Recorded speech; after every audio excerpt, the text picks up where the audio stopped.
Lovely peoples welcome back to my channel. So आज video बनवाक बसला बेले देखिली मोर आईलाइनर सर जाइए तो मोर ये हैक टी कथा बहुत मन पड़ा जोटा कि कलर पेंसिल यूज करके आईलाइनर ड्र करतला।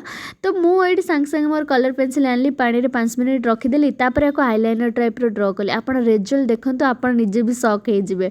एते बढ़िया रिजल्ट थिला कि मते जणा ही पड़नथला कि मो कलर पेंसिल यूज करूची कि आईलाइनर यूज करूची। मु तो ये हैक से तो पूरा लव रे पड़ी गली यार। बहुत भल रिजल्ट थिला। मु दीटा आखिरे नॉर्मल ड्रॉ कली आईलाइनर टाइप रो। देन एटा को मु आई लिफ लाइनर ट्राई करिया को चेष्टा कली। देन मु सब कलर रे एठी देखंतु भेगी रखिछि कि डिफरेंट डिफरेंट रो आईलाइनर क्रिएट करी बोली। तबे लिफ लाइनर टाइप रो भी आको ट्राई कली आ यार रिजल्ट भी बहुत ही भल थिला यार। देखंतु नॉर्मल लिपस्टिक लगेबा आ लिफ लाइनर सहित लिपस्टिक लगेबार डिफरेंस तो आपण माने निजे ही देखि पारतु एठी। बहुत भल रिजल्ट थिला।